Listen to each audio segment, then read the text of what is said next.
আসসালামু আলাইকুম। প্রিয় দর্শক, আপনাদের সকলকে আমন্ত্রণ জানাচ্ছি অন্য মঞ্চের আলাপচারিতায়।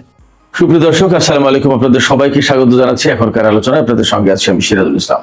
দর্শক, খুবই গুরুত্বপূর্ণ কিছু খবর আছে। যেমন সৌদি পররাষ্ট্রমন্ত্রী প্রিন্স ফয়সাল বিন ফারহান তিনি বলেছেন সৌদি আরব আর নিরাপত্তার ক্ষেত্রে আমেরিকার উপর নির্ভর করবে না। তিনি এর কারণ ব্যাখ্যা করেছেন, আমি পরে আসবো সে কারণে। এপাশে মার্কিন কংগ্রেসে গুরুত্বপূর্ণ ঘটনা ঘটেছে। ইসরায়েলকে সামরিক ও অর্থনৈতিক সহায়তা বন্ধ করার ব্যাপারে খোদ রিপাবলিকান দলের একজন কংগ্রেসম্যান প্রতিনিধি পরিষদে বিল এনেছিলেন। সেই বিলের পক্ষে, অর্থাৎ ইসরায়েলকে সহযোগিতা বন্ধ করার ব্যাপারে ডেমোক্র্যাট দলের 104 জন ভোট দিয়েছেন। অর্থাৎ ডেমোক্র্যাট দলের প্রায় অর্ধেক কংগ্রেসম্যান এই বিলের পক্ষে ভোট দিয়েছে, অর্থাৎ ইসরায়েলকে সহযোগিতা বন্ধের পক্ষে ভোট দিয়েছে। আমেরিকার রাজনীতিতে এটি বিরাট বড় পরিবর্তন। এপাশে মার্কিন প্রেসিডেন্ট ডোনাল্ড ট্রাম্প বলেছেন যে ইরানের সেতু এবং বিদ্যুৎ অবকাঠামোতে হামলা করে সব ধ্বংস করে দেবে। এর জবাবে ইরানের সামরিক বাহিনী বলেছে আমেরিকা যদি এই ধরনের হামলা চালায় তাহলে মধ্যপ্রাচ্যে ইরানের কোনো সামরিক ঘাঁটির আর বিন্দু বিসর্গ অস্তিত্ব থাকবে না। এমনভাবে ধ্বংস করা হবে যেন মনে হবে যে কখনো মধ্যপ্রাচ্যে আমেরিকার কোনো ঘাঁটি ছিল না। প্রশ্ন আসছে, ইরান কি দিয়ে এই কাজ করবে? এরই একটা জবাব আমি কিছুক্ষণ আগে পেলাম। ইরান নাকি বিশাল সাইজের ক্লাস্টার বোমা ব্যবহার করতে যাচ্ছে, যা ব্যবহার করলে একটা বোমা বিশাল বিরাট এরিয়া একদম কমপ্লিটলি ধ্বংস করে দিতে সক্ষম। একটা বোমার ভিতরে অন্তত 500 থেকে 600 ছোট বোমা থাকে। ইরান তাই ব্যবহার করতে যাচ্ছে এবং ইরানের যুদ্ধের নীতিতেও পরিবর্তন আসতে যাচ্ছে। সুপ্রিয় দর্শক, এখনকার ভিডিওতে আমি এই সব বিষয় নিয়ে আলোচনা করব। এর সাথে আর একটা বিষয় থাকবে।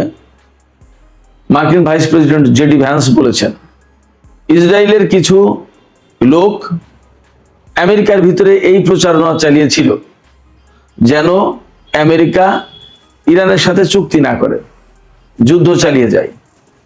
জেডি ভ্যান্সের এই বক্তব্য কিন্তু খুবই গুরুত্বপূর্ণ মার্কিন এবং ইসরায়েল সম্পর্কের ব্যাপারে, বিশেষ করে যখন রিপাবলিকান দল ক্ষমতায়, যারা ইহুদিদের পক্ষে বিশেষভাবে দরদি বলে মনে করা হয়, তাদের পক্ষ থেকে এই বক্তব্য এটা অত্যন্ত গুরুত্বপূর্ণ। কেন গুরুত্বপূর্ণ আমি আশা করি শেষ দিকে বিশ্লেষণ করব। তো দর্শক, চলুন আমরা বিস্তারিত আলোচনায় চলে যাই। আশা করি এই আলোচনা ভালো লাগবে। আর যদি ভালো লাগে তাহলে আপনারা সবাই লাইক, কমেন্ট, শেয়ার করবেন। যারা নতুন ভিডিও দেখছেন কিন্তু চ্যানেলটি সাবস্ক্রাইব করেননি, তারা সাবস্ক্রাইব করতে পারেন এবং চ্যানেলটির অগ্রগতি উন্নয়নে আপনারা সবাই যার যার জায়গা থেকে বিশেষ ভূমিকা পালন করতে পারেন। দর্শক, চলুন এবার আমরা বিস্তারিত আলোচনায় চলে যাই।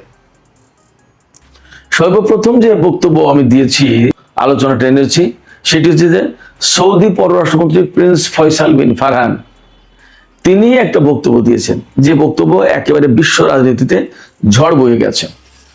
তিনি নাকি বলেছেন যে সৌদি আরব নিরাপত্তার জন্য আর আমেরিকার উপরে নির্ভর করবে না। কারণ তিনিই ব্যাখ্যা করেছেন, কারণ যে আমেরিকা নিজেদের ঘাঁটি রক্ষা করতে পারছে না, সেই আমেরিকা সৌদি আরবের নিরাপত্তা কিভাবে দেবে?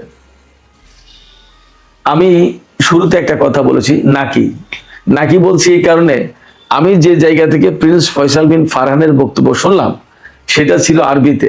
আমি আরবিটা যেহেতু বুঝি না আরবি অর্থ, সেই কারণে আমি একদম সরাসরি বলতে পারছি না যে এটা তিনি বলেছেন। বাট সেই বক্তব্যের ইংরেজি অনুবাদ ছিল এটা, যার কারণে নাকি বলেছি। আবার আমি সেই আরবিটুকু যে কোনোভাবে অনুবাদ করে কোনোভাবে আমি শুনবো সেই সময় বা সেই সুযোগ আমি পাইনি।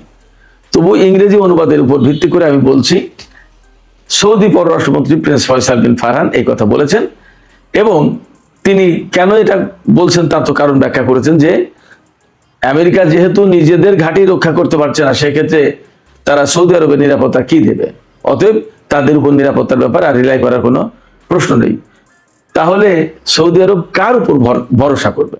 এই প্রশ্ন যেমন আসছে, তেমনি একথাও অবধারিতভাবে বলতে হবে যে তাহলে ইরানের সাথে আমেরিকার যে যুদ্ধ, এবং তার সাথে তো ইসরায়েল জড়িত ছিল, এই যে বিরাট বিশাল যুদ্ধ, এই যুদ্ধে আরব রাষ্ট্রগুলো কি বুঝে গেছে যে আমেরিকা এখানে পরাজিত হতে চলেছে, এবং ইরান কি আসলে মধ্যপ্রাচ্যের তথা সারা বিশ্বের রাজনীতি, সামরিক নীতি এবং কৌশলগত যে সমীকরণ ছিল সেগুলো পরিবর্তন করে দিল?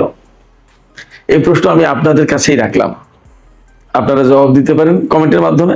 আর আমি একটু বলি যে অবশ্যই পরিবর্তন করে দিয়েছে বলে আমি মনে করি, কারণ সৌদি আরবের মতো দেশ যারা যুগের পর যুগ আমেরিকার এই নিরাপত্তার উপর ভরসা করেছে, আমেরিকার সিকিউরিটি আমব্রেলার আন্ডারে ছিল, সেই সৌদি আরব যখন এই কথা বলছে, তখন এতে কোনো সন্দেহ নেই যে আমেরিকা এখানে পরাজিত হতে যাচ্ছে এবং এই যুদ্ধের ভেতর দিয়ে বিশ্বের চালচিত্র বদলে গেছে। এখন এখানে প্রথম যে প্রশ্ন রেখেছিলাম যে আমেরিকার নিরাপত্তার উপর যদি সৌদি আরব ভরসা না করে, তাহলে কার নিরাপত্তার উপরে তারা ভরসা করবে এবং কি করতে যাচ্ছে সৌদি আরব? তাহলে এখানে দুটো ব্যাপার আছে। একটা ব্যাপার হচ্ছে যে ইরান সরাসরি নিজস্ব প্রযুক্তি, নিজস্ব ক্যাপাসিটিতে আমেরিকাকে প্রধানত কোণঠাসা করে ফেলেছে, এতে কোনো সন্দেহ নেই। তবে ইরানের এই সামরিক প্রযুক্তি এবং কৌশলের সাথে রাশিয়া এবং চীনের একটা সম্পর্ক আছে, জড়িত থাকার প্রশ্ন আছে, এবং তাদের প্রযুক্তি এখানে যুক্ত আছে বলে মনে করা হয়। তাহলে সৌদি আরব কি ইরানের কাছ থেকে অস্ত্র কিনতে যাচ্ছে? রাশিয়ার কাছ থেকে, চীনের কাছ থেকে? আসলে কি করতে যাচ্ছে? এটা মোটামুটি ভাবে ধরেই নেওয়া যায় যে রাশিয়া এবং চীনের কাছ থেকে সৌদি আরব অস্ত্র কিনবে এবং সম্পর্কের প্যাটার্নটা কিন্তু সেই দিকে যাচ্ছে। ইরানের কাছ থেকে অস্ত্র কিনবে কিনা এটা এখনো নিশ্চিত নয়। তবে একটা বিষয় পরিষ্কার, যে ইরানের কাছ থেকে যদি সৌদি আরব অস্ত্র নাও কেনে, তাহলেও একটা কাজ করবে, সেটা হচ্ছে ইরানের সাথে এমন একটা সম্পর্ক তৈরি করবে যে সম্পর্কের প্রেক্ষাপটে ইরান এবং সৌদি আরব একে অপরের প্রতি ওয়াদাবদ্ধ থাকবে, অঙ্গীকারাবদ্ধ থাকবে যে একে অপরের অভ্যন্তরীণ ব্যাপারে হস্তক্ষেপ করবে না এবং একে অপরের বিরুদ্ধে আগ্রাসন চালাবে না। যখন সৌদি আরবের সাথে ইরানের এই রকমের চুক্তি থাকবে, তখন সৌদি আরব এবং ইরান নিরাপত্তার সাথেই যথেষ্ট নিশ্চিতভাবে যুদ্ধ বিগ্রহ ছাড়া বসবাস করতে পারবে। এবং দুই দেশ তো প্রায় প্রতিবেশী দেশ, পারস্য উপসাগরের এপার ওপার। সেক্ষেত্রে আমার মনে হয় যে সৌদি আরব এবং ইরানের ভেতরকার সম্পর্কে বিরাট পরিবর্তন আসতে যাচ্ছে, এবং এই পরিবর্তন বেসিক্যালি আমেরিকা এবং ইসরায়েল যে ইরানের উপরে হামলা চালিয়েছিল আর ইরান শক্তভাবে রুখে দাঁড়িয়েছে, এর প্রেক্ষাপটে এই পরিস্থিতি তৈরি হতে যাচ্ছে। এছাড়া আমরা আগেই যে সমস্ত আলোচনা করেছি তাও ঘটতে পারে। সেটা হচ্ছে পাকিস্তান, ইরান, তুরস্ক, সৌদি আরব, কাতার, এই সমস্ত দেশ সবাই মিলে একটা নিরাপত্তা বলয় গড়ে তুলতে পারে। যদিও ইয়েমেন নিয়ে সৌদি আরবের সাথে এখন টানাপোড়েন আছে, কিন্তু আঞ্চলিক বাস্তবতা সৌদি আরব আসলে অস্বীকার করতে পারবে না। ইয়েমেন নিয়ে যে টানাপোড়েন তৈরি হয়েছে এবং আমেরিকার সাথে ইরানের বর্তমান যে অবস্থা চলছে, তাতে মধ্যপ্রাচ্য কেন সারা বিশ্বের অর্থনীতি কলাপস করবে। ইরান নাকি ইয়েমেনের হুতিদেরকে সিগন্যাল দিয়েছে এবং ইয়েমেনের হুতিরা ঘোষণাও দিয়েছে। দুটো ব্যাপার, একটা হচ্ছে সৌদি আরব যদি ইয়েমেনের সাথে বড় রকমের যুদ্ধে চলে যায়, তাহলে ইয়েমেন বাব-আল মানদেব প্রণালী বন্ধ করে দিতে পারে, এটা একটা ব্যাপার। আরেকটা ব্যাপার হচ্ছে ইরান নাকি হুতিদেরকে সিগন্যাল দিয়েছে যে আমেরিকা যদি ইরানের বিদ্যুৎ এবং সেতু অবকাঠামোর উপরে হামলা চালায়, অর্থাৎ এই যে বেসামরিক অবকাঠামো এগুলোর উপর যদি হামলা চালায়, তাহলে হুতিদেরকে নাকি ইরান বলেছে সাথে সাথেই বাব-আল মানদেব যেন বন্ধ করে দেয়। বাব-আল মানদেব প্রণালী বন্ধ করলে আর হরমুজ প্রণালী তো বন্ধ করতে পারবেই বা করেছে। ইরানের অনুমতি ছাড়া সেখান থেকে জাহাজ যাওয়ার কোনো পরিস্থিতি নেই। কোনো জাহাজ কোম্পানিকে নিরাপত্তা দিতে চেয়েছিল আমেরিকা, তারা প্রত্যাখ্যান করেছে, বলেছে যে তোমরা যে নিরাপত্তা দিচ্ছ, জাহাজ পার হতে যাচ্ছে আর ইরান হামলা চালাচ্ছে, দু একটা জাহাজ ডুবেও গেছে, অতএব তোমাদের নিরাপত্তার উপর ভরসা করি না। ফলে হরমুজ প্রণালীতে শেষ কথা ইরানই বলবে যা পরিস্থিতি আমরা দেখতে পাচ্ছি। তাতে হরমুজ প্রণালী এবং বাব আল মান্দেব প্রণালী যখন বন্ধ হয়ে যাবে তখন বিশ্বের অর্থনীতি কোথায় থাকবে? বাব আল মান্দেব প্রণালী বন্ধ করলে সংকটটা কিভাবে তৈরি হবে? সংকটটা তৈরি হবে এইভাবে, সৌদি আরব শুধুমাত্র হরমুজের উপর নির্ভর করে না, বেশ কিছু তেল লোহিত সাগরের মাধ্যমে পরিবহন করে। লোহিত সাগর দিয়ে এই বাব আল মান্দেব প্রণালী দিয়ে চীন বা এশিয়া, পূর্ব এশিয়া, দক্ষিণ এশিয়া, এই সমস্ত জায়গায় তাদের বেশ কিছু তেল আসে এবং সেটা বেশ ভালোই একটা অংশ। বাব আল মান্দেব যদি বন্ধ করে দেওয়া হয় তাহলে এই তেলের পরিবহন বিরাট অংশে বন্ধ হয়ে যাবে। শুধুমাত্র ইউরোপ আমেরিকার দিকে যদি যায় কিছু যেতে পারবে। বাব আল মান্দেব প্রণালী ক্রস করে আরব সাগর, ভারত মহাসাগর এদিকে আসতে পারবে না। তাহলে বাব আল মান্দেব প্রণালী বন্ধ করার বিরাট গুরুত্ব আছে। শুধু তাই না, বাব আল মান্দেব প্রণালী বন্ধ করে বাব আল মান্দেব প্রণালী যে চৌকি দেবে ইয়েমেনের যোদ্ধারা বা সামরিক বাহিনী, তা তো না। লোহিত সাগরে জাহাজ চলাচল ভীষণভাবে অনিরাপদ হয়ে পড়বে তখন। ফলে ইয়েমেন, ইরান, লোহিত সাগর, হরমুজ প্রণালী, সৌদি আরব, আমেরিকার যুদ্ধ বিরাট নতুন এক বাস্তবতা তৈরি করেছে, নতুন এক সমীকরণ তৈরি করেছে এবং মধ্যপ্রাচ্য এবং সারা বিশ্বের যে ভূরাজনীতি, কৌশলগত অবস্থান, অর্থনীতি এবং সামরিক নীতি, এ সমস্ত অনেক কিছু পরিবর্তন হতে যাচ্ছে। এবং সৌদি আরব যদি আমেরিকার নিরাপত্তা বলয় থেকে বেরিয়ে এসে ইরানের সাথে চুক্তি করে এবং রাশিয়া আর চীনের সাথে যদি অস্ত্র ব্যবসায় চলে যায়, অর্থাৎ তাদের কাছ থেকে যদি অস্ত্র কেনে, তাহলে পরিস্থিতি ভীষণভাবে পাল্টে যাবে। সুপ্রিয় দর্শক, এবার আমরা ইরান আমেরিকার হুমকি, পাল্টা হুমকি নিয়ে একটু কথা বলি।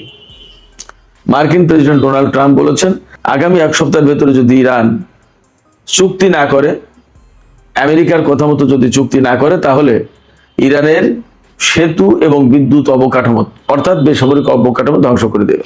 ইরান এখানে বলেছে, আমেরিকা যদি এই রকমের হামলা চালায়, তাহলে ইরান যা করবে তা হচ্ছে মধ্যপ্রাচ্যে মার্কিন ঘাঁটিগুলোতে এমন ভাবে হামলা চালাবে যে হামলার কারণে আমেরিকার ঘাঁটির আর যে সামান্য অস্তিত্ব এখন আছে এর কিছু থাকবে না। ইরানের সামরিক বাহিনীর পক্ষ থেকে এইভাবে বলা হয়েছে যে মার্কিন সামরিক ঘাঁটিগুলোতে বা মার্কিন সামরিক অবস্থানে এমন ভাবে হামলা করা হবে যে মনে হবে যেন এখানে কখনো কোনোদিন আমেরিকার কোনো নাম নিশানা, কোনো ঘাঁটি কিছু ছিল না। অর্থাৎ টোটালি অস্তিত্ব মুছে দেওয়া হবে। এই জায়গায় অনেকে সন্দেহ করছিলেন বা আমিও মনে করছিলাম যে ইরান আসলে কি দিয়ে কি করবে।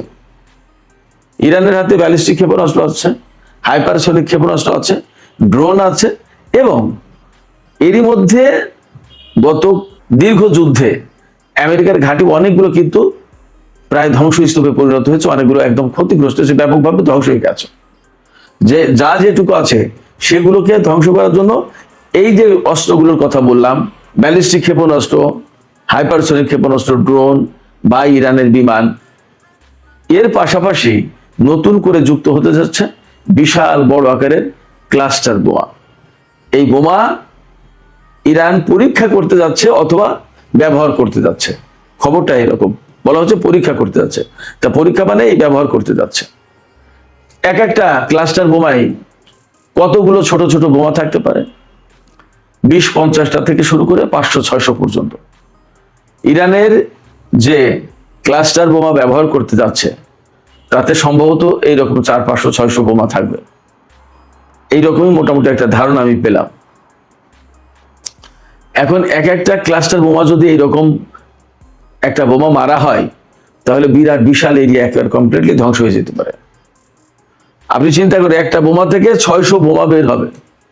এক একটা বোমার ওজন যদি 20 কেজি করেও হয় তাহলেও 600 বোমার ওজন কত? আমি কথার কথা বললাম, 20 কেজিরও বেশি হবে এক একটা বোমার ওজন। এখানে আরেকটা তথ্য দিয়ে রাখি, এই ক্লাস্টার বোমা কিন্তু আন্তর্জাতিক আইনে নিষিদ্ধ, কিন্তু সেই আইনে সই করেনি আমেরিকা, ইসরায়েল এবং ইরান। ইরানও সই করেনি।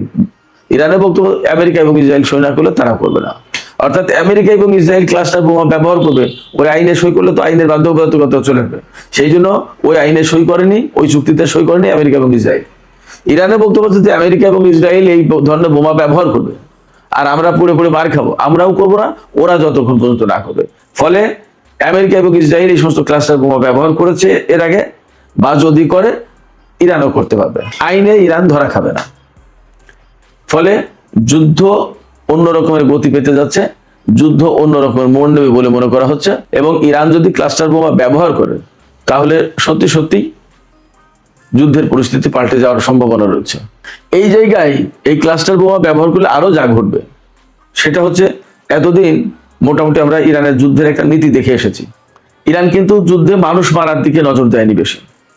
ইরান নজর দিয়েছে যে বিষয়ে, সেটা হচ্ছে আমেরিকার সামরিক ঘাঁটি স্থাপনা এগুলো ধ্বংস করার দিকে, আমেরিকার সামরিক সরঞ্জাম, অস্ত্র, বিমান এই সমস্ত ধ্বংস করার দিকে, আমেরিকার রাডার, আর্লি ওয়ার্নিং সিস্টেম, তারপরে ইলেকট্রনিক ওয়ারফেয়ার সিস্টেম, এরকম বিভিন্ন সিস্টেম ধ্বংস করার দিকে। কিন্তু ক্লাস্টার বোমা যদি ব্যবহার করে তাহলে এমনিই তো মার্কিন ঘাঁটি অনেকগুলো ধ্বংস হয়ে গেছে, সেক্ষেত্রে সেনাদেরকে অনেকটা অনিরাপত্তার ভেতর দিয়েই থাকতে হচ্ছে। এরপরে যদি ক্লাস্টার বোমা ব্যবহার করে তাহলে বিপুল সংখ্যক মার্কিন সেনা এবং অন্যান্য লোকজন মারা যাওয়ার সম্ভাবনা থাকবে, আশঙ্কা থাকবে। এই জায়গা থেকেও বলা যায় যে যুদ্ধের নতুন মোড় নিতে যাচ্ছে, যুদ্ধের আমরা নতুন মোড় দেখতে যাচ্ছি। সুপ্রিয় দর্শক, এবার আমরা একটু আমেরিকা ইসরায়েল সম্পর্কে কথা বলি। আমেরিকা এবং ইসরায়েল সম্পর্কে যে সমস্ত ঘটনা ঘটেছে তার ভিতরে খুবই গুরুত্বপূর্ণ একটা ঘটনা হচ্ছে, আমেরিকার কংগ্রেসের প্রতিনিধি পরিষদে ক্ষমতাসীন অর্থাৎ ডোনাল্ড ট্রাম্পের যে দল, রিপাবলিকান দল, এই দলের একজন প্রতিনিধি পরিষদ সদস্য, কংগ্রেসম্যান মেসি থমাস, তিনি একটা বিল এনেছেন। তিনি বিল এনেছেন যে ইসরায়েলকে এইভাবে বিনা বাক্য ব্যয়ে এত বিপুল অঙ্কের সামরিক এবং অর্থনৈতিক সহযোগিতা দেওয়া যাবে না, দরকার নেই, বন্ধ করে দিতে হবে। এটা মার্কিন ইতিহাসে বিরাট ব্যাপার। যদিও বিলটা পাশ হতে পারেনি, কিন্তু আমেরিকার ইতিহাসে এটা বিরাট ব্যাপার যে আমেরিকার কংগ্রেসে ইসরায়েলকে সাহায্য সহযোগিতা বন্ধ করার ব্যাপারে আলোচনা হচ্ছে এবং ভোটাভুটি হচ্ছে। ইতিহাস বদলে গেল তো। এবং তাও কোন দলের কংগ্রেসম্যান এই বিল এনেছেন? যে দল ক্ষমতাসীন, রিপাবলিকান দল, ডোনাল্ড ট্রাম্পের দল। এবং এই রিপাবলিকান দল বলা হয় যে ইসরায়েলের প্রতি বেশি নমনীয়, বেশি সফট, ইসরায়েলের প্রতি তাদের দরদ ভালোবাসা বেশি। সেই দলের পক্ষ থেকে আজকে এই বিল আনা হলো। এটা ইতিহাস বদলে যাওয়ার মতো ঘটনা। সেই বিল যদিও পাশ হয়নি, কিন্তু ভোটাভুটিতে দেখা গেছে ডেমোক্র্যাট দলের 104 জন সদস্য এই বিলের পক্ষে ভোট দিয়েছে, অর্থাৎ ইসরায়েলকে সাহায্য সহযোগিতা বন্ধ করতে হবে এই বিলের পক্ষে ভোট দিয়েছে, এই কথার পক্ষে ভোট দিয়েছে 104 জন ডেমোক্র্যাট সদস্য। মার্কিন প্রতিনিধি পরিষদের 212 জন ডেমোক্র্যাট সদস্য আছে, তার ভিতরে 104 জন, প্রায় অর্ধেক, ইসরায়েলকে সাহায্য সহযোগিতা না দেওয়ার পক্ষে। আর রিপাবলিকান দলের সবাই চোখ বন্ধ করে বিলের বিরুদ্ধে ভোট দিয়েছে। যদিও রিপাবলিকান দলের সদস্য এই বিল এনেছিলেন, কিন্তু তিনি শুধুমাত্র এই বিলের পক্ষে ভোট দিয়েছেন, আর রিপাবলিকান দলের কেউ বিলের পক্ষে ভোট দেননি। তার মানে বিলটা আলটিমেটলি পাস হয়নি। আর 10 জন সদস্য ভোটদানে বিরত ছিল, তারা হ্যাঁ বলেনি, নাও বলেনি। আর 7 জন প্রতিনিধি পরিষদ সদস্য ভোটাভুটির সময় অনুপস্থিত ছিলেন। তো যাই হোক, যে ঘটনা ঘটলো এটা কিন্তু আমেরিকার রাজনীতিতে বড় পরিবর্তনের ইঙ্গিত দিচ্ছে। যেখানে ডেমোক্র্যাট এবং রিপাবলিকান সব দল সবসময় ইসরায়েলের পক্ষে ছিল এবং ইসরায়েলকে সাহায্য সহযোগিতা দেওয়ার পক্ষে ছিল, সেইখানে ডেমোক্র্যাট দলের অর্ধেক সদস্য যদি এই ইসরায়েলকে সাহায্য সহযোগিতা দেওয়ার বিরোধিতা করে, তার মানে আমেরিকায় এবং ভবিষ্যৎ রাজনীতিতে অনেক বড় পরিবর্তন আসতে যাচ্ছে বলে মনে করা হচ্ছে। এই পরিবর্তনটা প্রধানত দুটো জায়গা থেকে ঘটেছে। একটা হচ্ছে গাজা যুদ্ধে ইসরায়েল যেভাবে মানুষ হত্যা করেছে, এই জায়গায় ডেমোক্র্যাটরা বিষয়টাকে পছন্দ করেনি, এটা গেল এক। আর 2 হচ্ছে ইরানের সাথে আমেরিকা ইসরায়েলের যে যুদ্ধ, রিপাবলিকান দলের নেতানিয়াহুর, ডোনাল্ড ট্রাম্পের, তাদের উদ্যোগে যে যুদ্ধটা শুরু হয়েছে, এই যুদ্ধে আমেরিকার বিপুল পরিমাণে আর্থিক ক্ষতি হয়েছে, সামরিক ক্ষতি হয়েছে এবং সারা বিশ্বে আমেরিকার মোড়লিপনা ধ্বংস হয়েছে। এই জায়গায় নেতানিয়াহুর কথা শুনে ডোনাল্ড ট্রাম্প এই যুদ্ধ করতে গিয়ে এই বিরাট ক্ষতির মুখে। সেই কারণে ডেমোক্র্যাটরা আসলে ক্ষেপে গেছে যে এই নেতানিয়াহু, ইসরায়েল এবং রিপাবলিকান দল আমেরিকাকে ধ্বংস করে দিল। আমেরিকার প্রভাব প্রতিপত্তি সারা বিশ্বে ধরে দেখা যাবে না, অতএব এদের বিরুদ্ধে অবস্থান নিতে হবে। এবং মার্কিন তরুণ ভোটার যারা নতুন প্রজন্মের মানুষ, তারা কিন্তু ইসরায়েল, তারপরে এই যে যুদ্ধটা, এগুলো কোনোটা পছন্দ করছে না বেশি। তারা, তাদের বক্তব্য হচ্ছে যে মানবতা, মানুষ, সবাই তো মানুষ, এইরকম একটা ফিলিংস কিন্তু তাদের ভেতরে তৈরি হয়েছে। এবং আমরা এটাও দেখতে পাচ্ছি যে আমেরিকায় কিন্তু ইহুদি বিদ্বেষ প্রচন্ডভাবে বেড়েছে। অন দ্য আদার হ্যান্ড ফিলিস্তিনিদের প্রতি কিন্তু তাদের সমর্থন বেড়েছে। আমেরিকার রাজনীতিতে বিরাট বড় পরিবর্তন। এইরকম একটা প্রেক্ষাপটে মার্কিন রাজনীতি যখন ইসরায়েল, ইরান, আমেরিকা, বর্তমান যুদ্ধ এই সমস্ত নিয়ে তোলপাড় করছে, তখন জেডি ভ্যান্স এক পডকাস্টে, একটা অনুষ্ঠানে, সাক্ষাৎকারমূলক অনুষ্ঠান, তাতে বক্তব্য দিয়েছেন এবং তাতে বলেছেন যে ইসরায়েল এবং আমেরিকা যখন ইরানের সাথে যুদ্ধ করলো, 40 দিন যুদ্ধ করার পর যে চুক্তি করতে যাচ্ছিল, সেই চুক্তির বিরোধিতা করার জন্য ইসরায়েলের কিছু লোক আমেরিকার রাজনীতিবিদদের ভিতরে প্রচারণা চালিয়েছে। এবং কে বলছেন? মার্কিন ভাইস প্রেসিডেন্ট জেডি ভ্যান্স, যিনি আগামী প্রেসিডেন্ট নির্বাচনে আমেরিকায় রিপাবলিকান দলের পক্ষ থেকে প্রেসিডেন্ট পদে প্রার্থী হবেন বলে ধারণা করা হচ্ছে, তিনি বলছেন। তার মানে ইসরায়েলের বিরুদ্ধে অবস্থান। এটাও একটা গুরুত্বপূর্ণ ব্যাপার। খোদ রিপাবলিকান দলের ভেতরে যিনি ভাইস প্রেসিডেন্ট, পরবর্তীতে প্রেসিডেন্ট হবেন বলে ধারণা করা হয়, তিনি এই কথা বলছেন। তার মানে কি? জেডি ভ্যান্সও বেসিক্যালি ইসরায়েলের বিরুদ্ধে অবস্থান নিলেন, এটা পরিষ্কার। এবং আরেকটা খবর আমি আপনাদেরকে দিই, নেতানিয়াহু আমেরিকা সফরে যাবেন। বিভিন্ন জায়গায় খবরে বলা হচ্ছে ডোনাল্ড ট্রাম্পের সাথে তার মিটিং হওয়ার সম্ভাবনা কম। নেতানিয়াহু ডোনাল্ড ট্রাম্পের সাথে মিটিং করতে চেয়েছেন, কিন্তু ডোনাল্ড ট্রাম্প সম্ভবত মিটিং করবে না, এইরকম কথা এখনো পর্যন্ত ডোনাল্ড ট্রাম্পের পক্ষ থেকে বা হোয়াইট হাউসের পক্ষ থেকে বলা হয়েছে যে নেতানিয়াহুর সাথে বৈঠকের কোনো পরিকল্পনা ট্রাম্পের নেই। তাহলে কার্যত আমেরিকার ভেতরে ইসরায়েলের ব্যাপারে কি একটা বড় পরিবর্তন আসতে যাচ্ছে?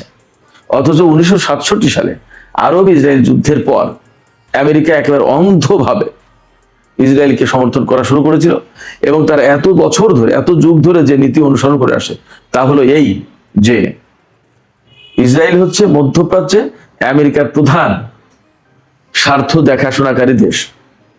এবং এই কারণে আমেরিকা ইসরায়েলকে সব ধরনের সামরিক, অর্থনৈতিক, রাজনৈতিক সব ধরনের সহযোগিতা দেয়, কূটনৈতিক। এবং ইসরায়েলের বিরুদ্ধে আজ পর্যন্ত জাতিসংঘ নিরাপত্তা পরিষদে আমেরিকা একটা বিলও পাশ হতে দেয়নি, ভেটো দিয়েছে। সেই আমেরিকার ভিতরে যখন এইরকম একটা অবস্থা, তখন মনে করা হচ্ছে যে একটা বড় পরিবর্তন আসলেই মধ্যপ্রাচ্যে আন্তর্জাতিক রাজনীতিতে আসতে যাচ্ছে, যেখানে ইসরায়েলের অবস্থান আসলে কি হবে তা নিয়ে ভাবার যথেষ্ট সুযোগ রয়েছে এবং কারণ রয়েছে, প্রয়োজনও আছে। সুপ্রিয় দর্শক, এখনকার আলোচনা এখানে শেষ করব। আলোচনা শেষের আগে আমি আপনাদের কাছে জানতে চাই, আপনাদের মতামত নিতে চাই, আসলে আপনারা কি মনে করছেন বিশ্ব রাজনীতিতে ইসরায়েল কি আরো কোণঠাসা হতে যাচ্ছে? এবং আমেরিকা যদি ইরানের উপরে বেসামরিক অবকাঠামোতে হামলা চালায়, তাহলে আসলে ইরান কি মধ্যপ্রাচ্যের বা যুদ্ধের গতি প্রকৃতি ভীষণভাবে বদলে দেবে কিনা? আরো একটা প্রশ্ন আছে, আপনারা যে কয়টার জবাব বা কমেন্ট দিতে চান। সৌদি আরব যে কথা বলছে, তাতে কি মনে হচ্ছে আসলে সৌদি আরবের অবস্থান বদলে যাচ্ছে? আপনাদের মতামত জানিয়ে কমেন্টে লিখবেন। আর ভিডিও ভালো লাগলে আবারও বলি, লাইক, কমেন্ট, শেয়ার করবেন। এবং এখানে আমি আরেকটি কথা বলে রাখি, আমরা আরেকটি নতুন চ্যানেল খুলেছি, গতকালকেও বলেছিলাম, আজকেও বলি, সেটার নাম হচ্ছে টক উইথ সিরাজ ইনসাইট। সেখানে এশিয়া, দক্ষিণ এবং দক্ষিণ পূর্ব এশিয়ার পলিটিক্স, ভূ রাজনীতি, কৌশলগত বিষয়, অর্থনীতি, ব্যবসা বাণিজ্য ইত্যাদি নিয়ে আলোচনা করা হচ্ছে। আপনারা এই চ্যানেলটির দিকে একটু নজর দিতে পারেন। এই অঞ্চলের খোঁজ খবর যারা আপনারা জানতে ইচ্ছুক এবং খুবই ইন্টারেস্টিং, যেমন আজকেই একটা আলোচনা করেছি, পাকিস্তানের বেলুচিস্তান নাকি স্বাধীন হয়ে যাচ্ছে, ভারতের গণমাধ্যম খবর দিচ্ছে। আসলে ঘটনা কি? সত্যি কি ব্যাপারটা তাই? এবং যদি তাই হয়, তাহলে ভারত, চীন, পাকিস্তানিদের সুবিধা, অসুবিধা, স্বার্থ এগুলো কি হবে? সুন্দর আলোচনা আপনারা শুনতে পারেন। এবং ওই চ্যানেলটিও আপনারা সাবস্ক্রাইব করে একটু ডেভেলপমেন্টের জন্য ভূমিকা রাখেন। সুপ্রিয় দর্শক, আপনারা সবাই অনেক অনেক ভালো থাকুন। আল্লাহ হাফেজ।